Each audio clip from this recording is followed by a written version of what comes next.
814 avant JC était fondée la ville de Carthage, avec au milieu la Tunisie et les Tunisiens dotés d'une capacité de production agricole supérieure à celle de Rome et de ses alliés réunis. Alors que les Tunisiens labouraient, les Romains, eux, étaient à la bourre. Mais ce n'est pas le sujet d'aujourd'hui. En décembre 2010, la révolution fait rage en Tunisie. En même temps, un certain Ben Ali décide, le 14 janvier 2011, de prendre l'oseille et de se tirer, selon l'expression usitée. Et puis arrivent assez rapidement les élections démocratiques d'octobre 2014. 2014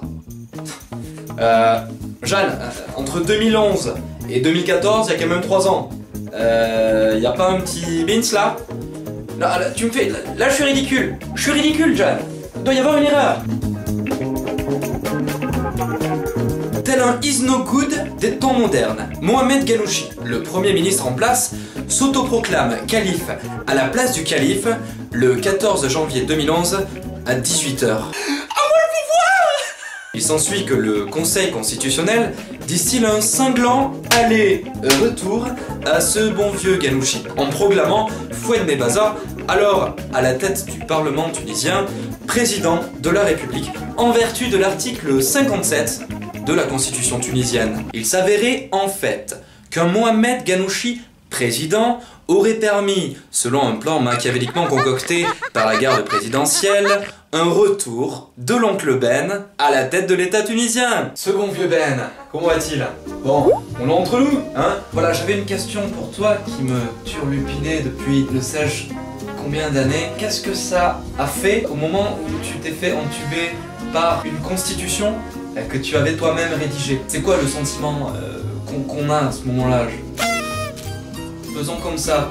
Ben, si on y réfléchit 2 minutes, tu as perdu la présidence. Mohamed Ghannouchi n'a pas été élu président et donc n'a pas permis que tu reviennes au pouvoir. On pourrait donc dire que tu as pris un double coup. Enfin non, attends, déjà un double coup en fait.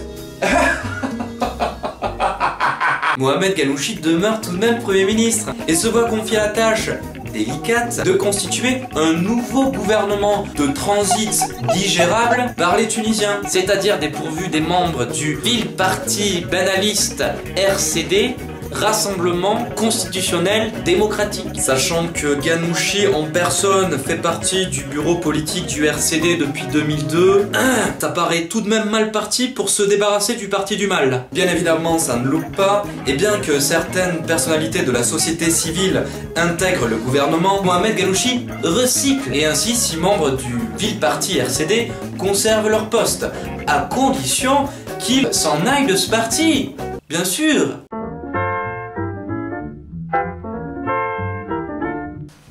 La compo du nouveau gouvernement? Ouais. Enflure. Au pluriel, 12 points.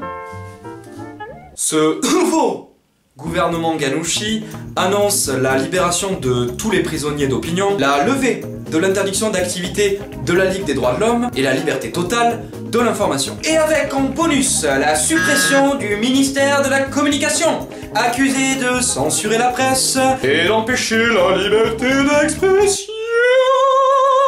Il va de soi que ce gouvernement fait l'unanimité et que tout se passe pour le mieux dans le meilleur des mondes.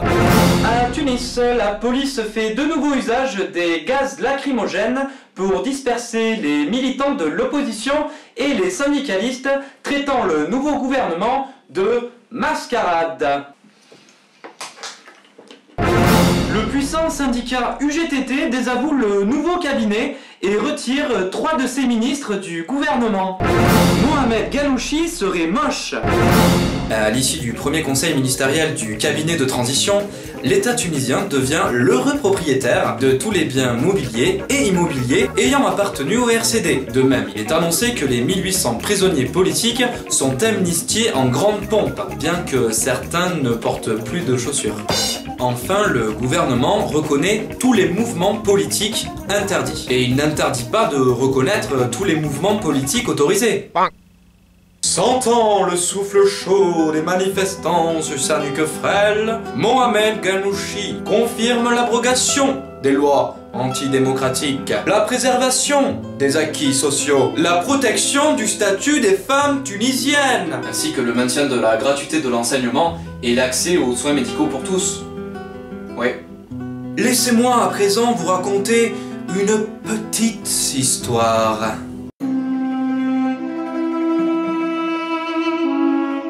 Le 22 janvier 2011 après Jésus-Christ, de jeunes habitants du centre-ouest de la Tunisie marchèrent par centaines vers Tunis. Telle une véritable caravane de la libération, vouée à débarrasser le pays des caciques de l'ancien régime pénaliste. Partie de Menzel Bouzaïn, de Sidi Bouzid et de Regab, cette marche pacifique, portée par la population tunisienne, atteignit Tunis le 23 janvier 2011 après Jésus-Christ. Militants des droits de l'homme, syndicalistes et des centaines de Tunisois avaient gonflé les rangs de ce cortège hétéroclite qui entamait désormais le siège du palais Dar el-Baï, résidence du Premier ministre Ghannouchi. Bravant le couvre-feu, ils étaient plusieurs centaines à poursuivre le siège pendant la nuit et plusieurs milliers le lendemain sur l'esplanade de la Kashba à demander le départ du gouvernement de transition. C'est alors que Tayeb Bakouche, porte-parole du gouvernement, annonça l'imminence d'un remaniement ministériel en restant vague sur sa portée. Peu convaincus par ce discours, les manifestants tunisiens bravaient à nouveau le couvre-feu, dans une ambiance des plus festives, dansant et chantant sans discontinuité jusqu'à l'aube.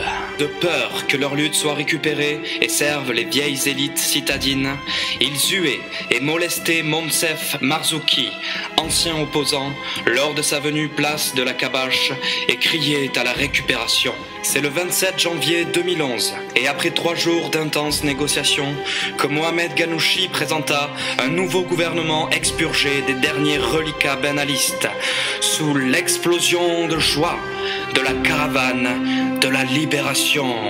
Dernier bastion du RCD, les 2 chambres du Parlement couchent sur papier une loi permettant au président par intérim de gouverner par décret-loi, privant par là même le Parlement de tout pouvoir d'action. Loi remplaçant le RCD par la R-cassette. Qui est pour? Approuvé! Faut tout de même remercier Ben Ali de nous avoir ordonné de voter oui à toutes les lois qu'il placerait. J'aime tellement ne pas réfléchir. Loi autorisant les décrets-lois présidentiels et conduisant à la destruction inévitable du Parlement. Qui est pour? Approuvé! Qu'est-ce qu'il vient de dire? Je sais pas, quelque chose avec destruction et Parlement?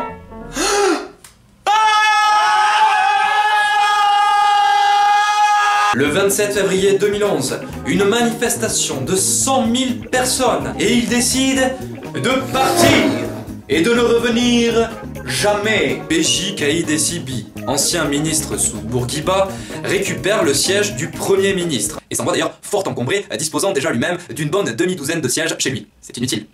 Le 7 mars 2011, la sûreté de l'État et la police politique, responsables du massacre de plusieurs centaines de Tunisiens durant la Révolution, sont dissolus par le ministère de l'Intérieur. Et ça, ce n'est que la première partie.